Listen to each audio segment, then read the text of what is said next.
chemtrails to the HAARP microwave opening up the ionosphere and radiation coming in from space as well? I don't doubt that. Yeah. That's part of the problem, I imagine. But certainly, we know the stuff blows all over. We know I'm picking up in the mineral tests we do. We pick up. I know that, for example, on Channel 5 here a couple of weeks ago, they said there was 2 radioactive substances found in the water. Okay, and that's all they said. Well, we pick up uranium all the time in the mineral test very commonly. There's 2 big dumps. There's a 10.5 million dump near Moab, Utah, that's 750 feet from the Colorado River, and it leaks radioactive material, uranium, in there. What do you do about that as a doctor? Well, we use a product that is brown seaweed to grab excess uranium and other radioactive materials. On a full-time basis for people? On a full-time basis, so you can take 1 a day or 2 a day.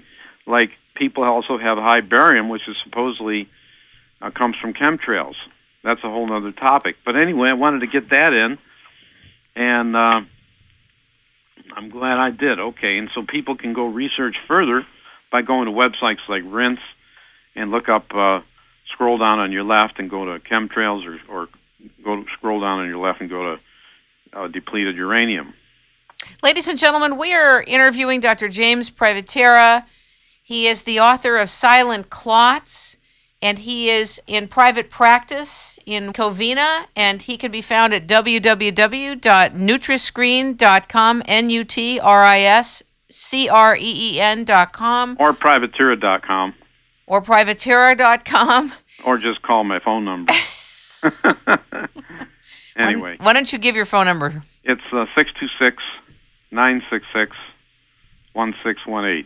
So are you saying that most of us, if we've been tested, whether we've been tested for minerals or not, are going to be picking up uranium in our mineral tests?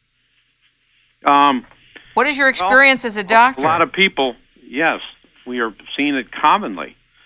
Okay, commonly to have excess uranium, and it's very seldom talked about it in the general big media, mass media. And that's why I was very impressed that I heard on just Channel 5 out of L.A. them talking about 2 radioactive substances found in the water. Once in a while, you get a leak like that. That's frightening. Mm-hmm. Absolutely frightening. I'm not even sure that the water filters and water filtration systems are set up to get rid of uranium. You're right. It's very difficult to get rid of. Isn't there like a $300,000 test or that you can test for it, but it's really expensive? Well, I don't know, but see, the hair test picks it up. We're picking up uranium-238 in the hair mineral test. And I talked to Dr. Goffman when he was alive. I talked to Halstead when he was alive.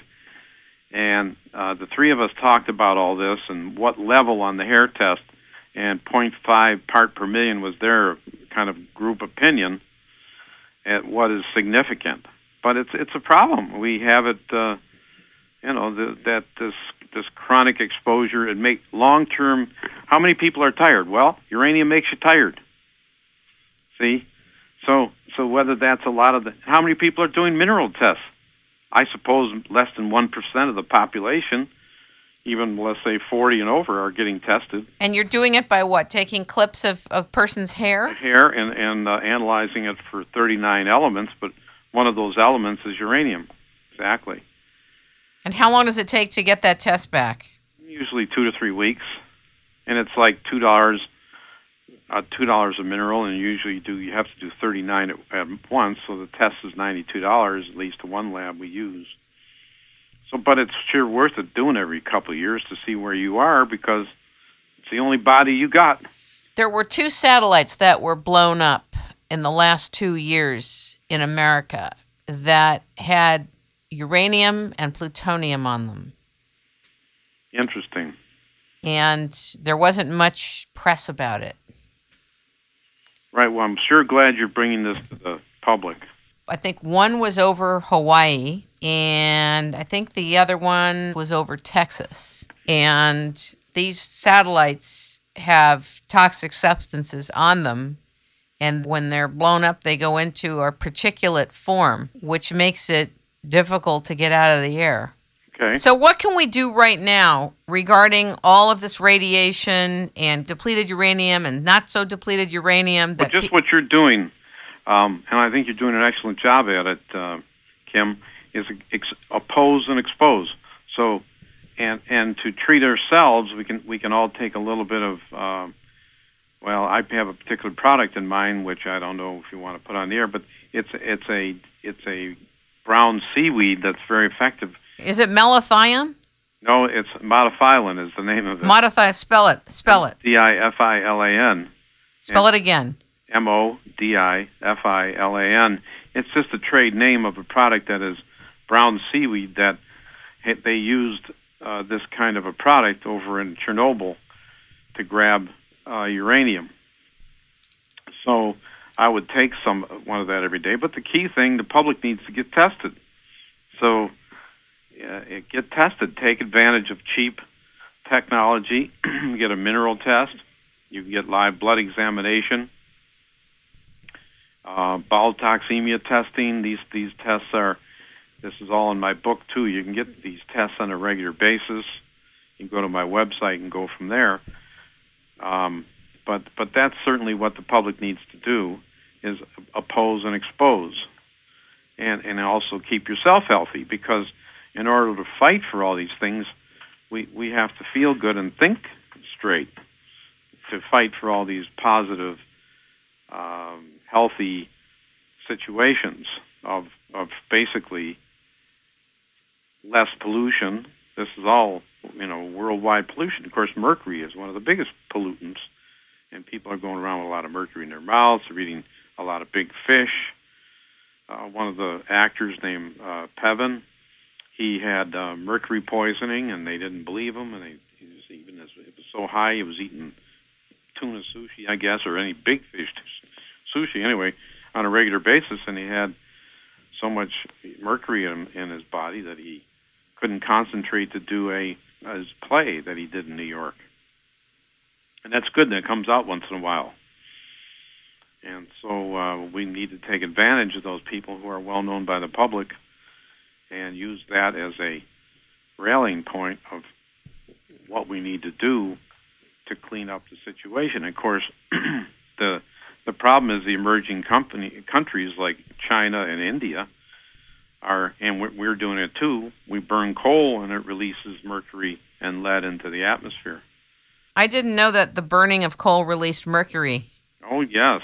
That's why the big fish, it goes into the water, and the big fish eat the little fish, and they live a long time, and so that's why the mercury is higher in the bigger fish, tuna, swordfish, shark, and halibut, particularly.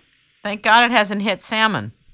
Yes, well, the reason is it's a smaller fish, and they have a shorter lifespan. However, all the fish have some mercury, but it's a matter of a dosage. Okay. Can you test animals?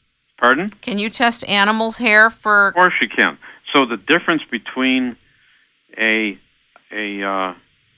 poison and a remedy is one word: dosage. See. So the answer to pollution is dilution. So that's another way to look at it, okay? That's very interesting. So the more you dilute something, of course, you get a bunch of crappy smells from the diesel truck in front of you, right? What do? You open your windows. You dilute it, see? Same kind of thing. And that's what we have to do. So avoiding big fish, you're not getting as much mercury. So big fish sushi should be banned. But, people so it's an education. That's why I say expose and oppose. And you're exposing it. People learn what to do, and then they hopefully will follow up that if they're interested in taking care of themselves. My interest also is not just to expose when it's relevant to expose, but to expose the public to the benevolent, incredible things like the dark field microscope, like new knowledge and discovery when you're looking at cancer, that going in and doing a biopsy makes it metastasize. Well, things like that. Up to 50% spread, absolutely. So these are old technologies. They're not new. I mean, Darkfield's been around since 1850. It's not new.